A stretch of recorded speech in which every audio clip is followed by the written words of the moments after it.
exposing the true nature of the UFO phenomenon.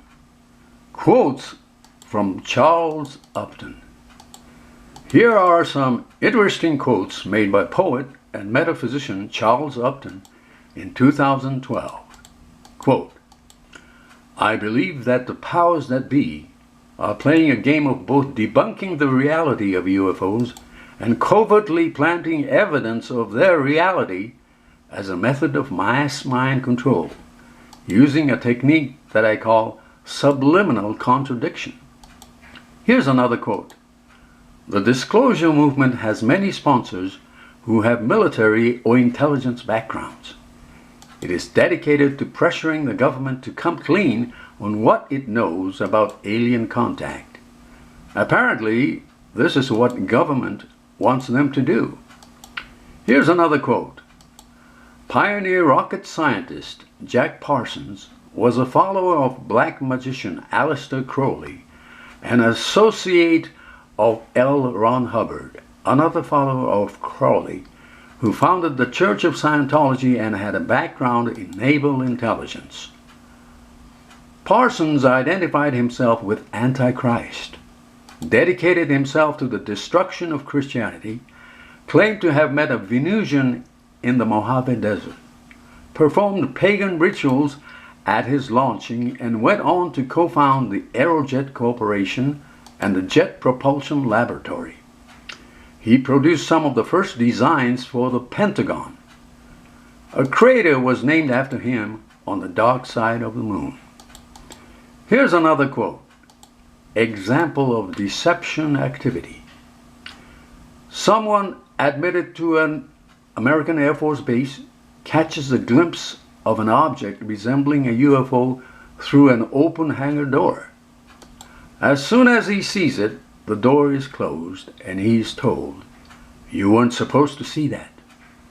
Then, a few days later, the men in black arrive at his house, threatening reprisals if he tells anyone what he saw. Now, this is a classic case of psychological manipulation, where an event that might have made little impression on him suddenly, through the use of terror, assumes the status of a dark revelation. If these people are desperate enough to threaten to harm me or my family if I reveal what I know, then what I saw must be real." Here's another quote. Retired astronaut Edgar Mitchell, who was a Freemason, in a 2008 interview made a startling new revelation about UFOs, claiming that the US government has been trying to hide their existence for years, but that the truth finally leaked out, despite their best efforts, and revealed that he had been briefed by the Pentagon on several occasions that the UFO phenomenon is real and the government is ongoing contact with the extraterrestrials.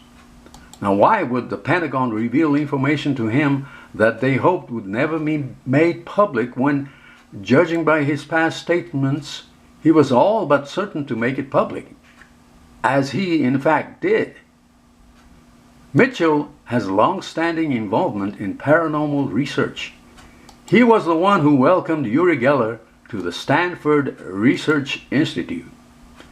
Here's another quote.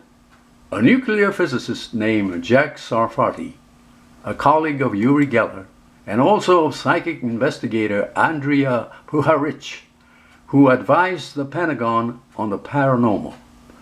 Sarfati was involved in the remote viewing experiments at the Stanford Research Institute, which was a group that also studied the powers of Geller.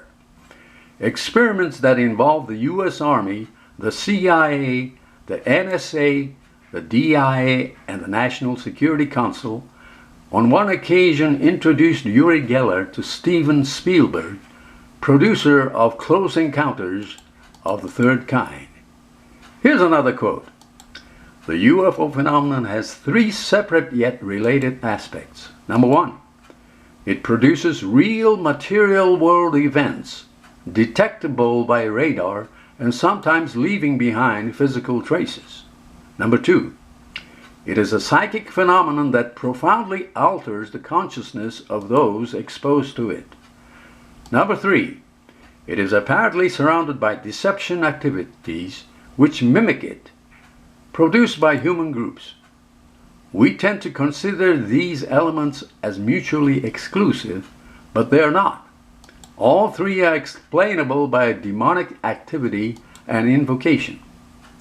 Now, demons are subtle beings who can temporarily materialize themselves in various objects in this world, but who cannot remain on our material plane for very long.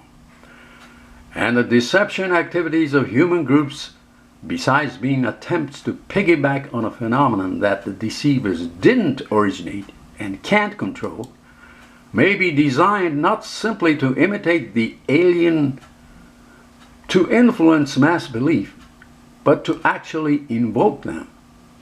This suggests the possibility that the elements of the intelligence community and various arcane technologies are involved in Satanism.